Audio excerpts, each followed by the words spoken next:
Yeah, one thing you gotta say for Lake Texoma, it's absolutely a beautiful lake.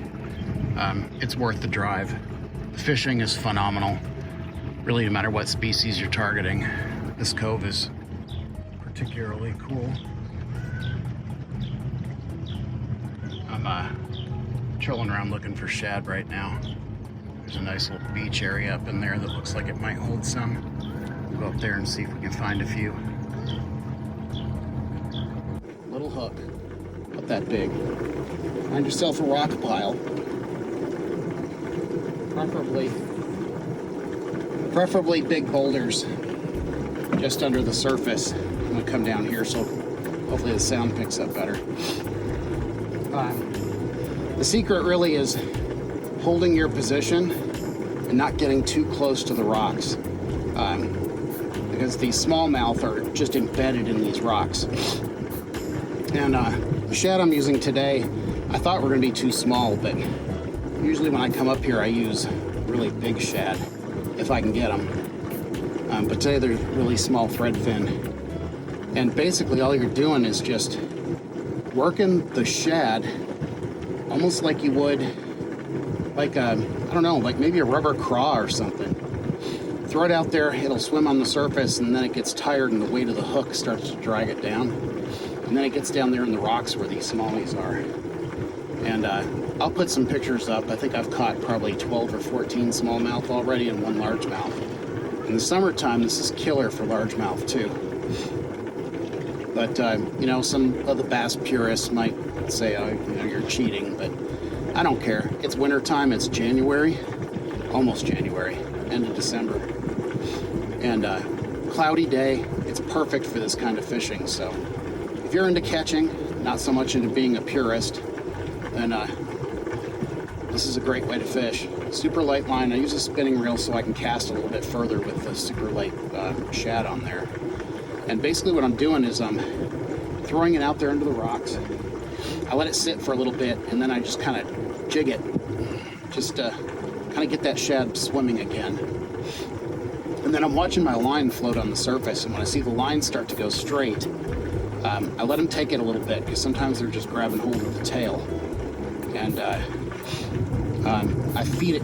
I go ahead and give them some line and let them take it.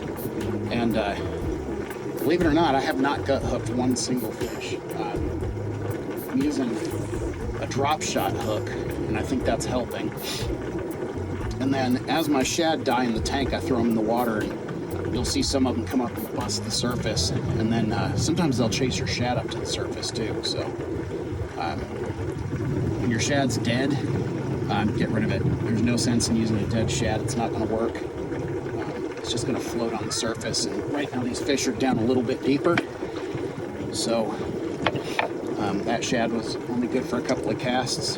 Hook them right through the nostrils as loosely as much towards the tip of the nose as you can, so you expose more of the hook.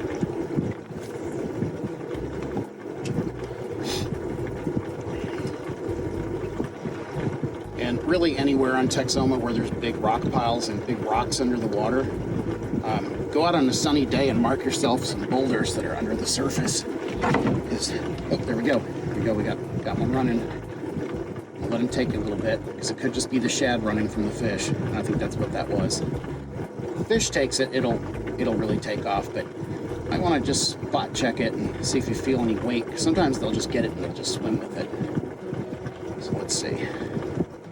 I have a feeling we might get one here. I've got a line on the bottom over here too with a shad on it. I've caught a couple with that rod just sitting. All right, the shad is still swimming.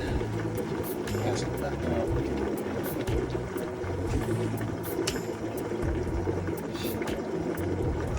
What's really cool is when they come up and just smack it on the surface.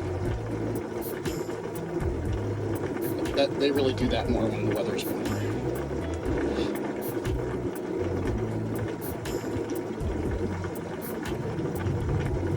All right, here we go. Got a fish. Here we go. Yeah, this is a good one. Ah.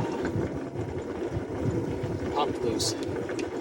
It's because I'm using these really small hooks. If you don't get a really strong hook set, they pop loose, but if you use larger hooks and bigger line, you don't get bit, so there's a trade-off. A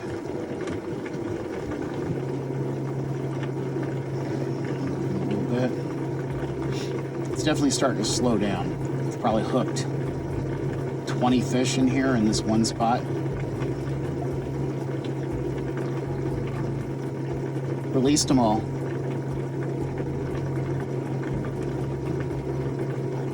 All right, here we go. Oh, there he goes. And we got him. Oh yeah, this is a nice smallie. He's got the trolling motor. Ooh, airborne. Oh, this is a nice one. This is the biggest one. Oh no, he's in the trolling motor. He's under the trolling motor. He's out. Oh, this is a nice fish.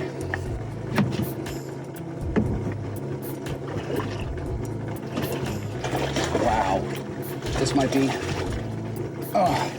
This might be my personal best smallie, guys. The video's rolling. Check this out.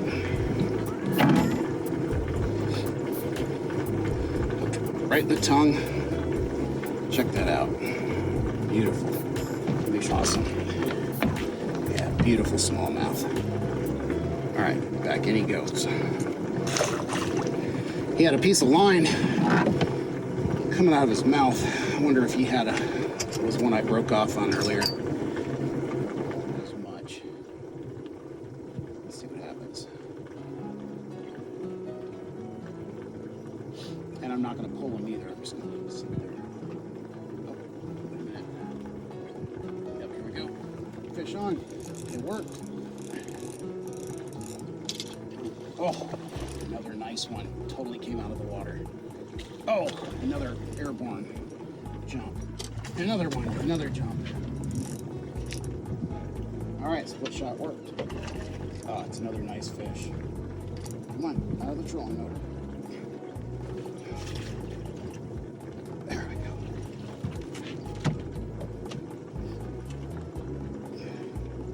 Oh, hooked in the outside of the cheek.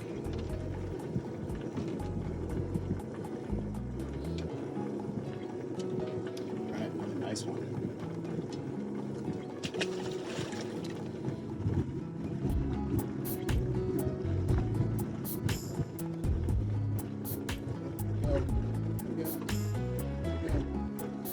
Fish on. Oh, big fish. Oh, definitely big fish. This feels different. Got it. It's a drummer. Now it's a smallmouth.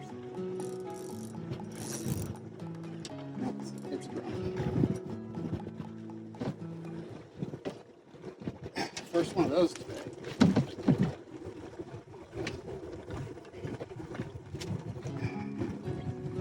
He's going to be catfish bait.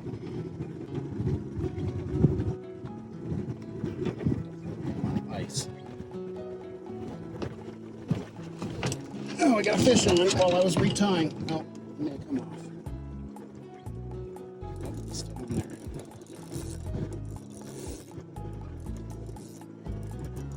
Small.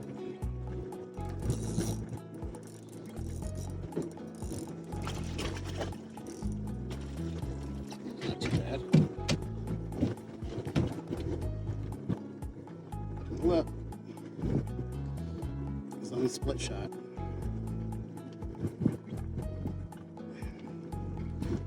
No. Shit. Instant fish. Oh.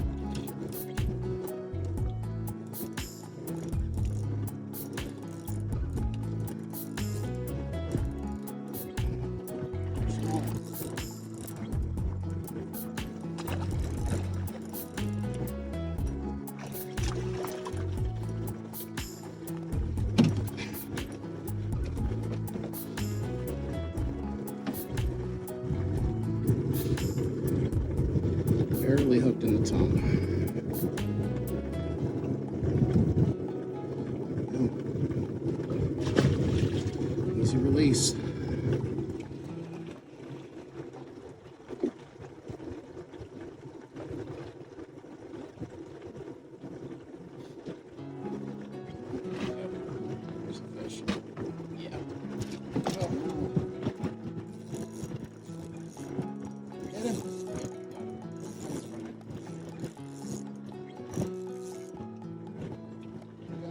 Nice smallie. Holy crap.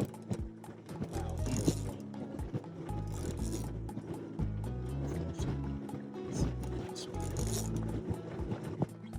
Wow. Oh yeah, super nice. Oh, another jump.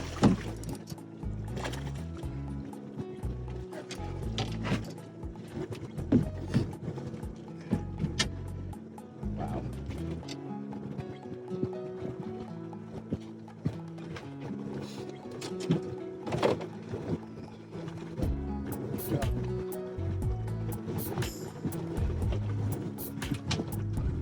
Nice one.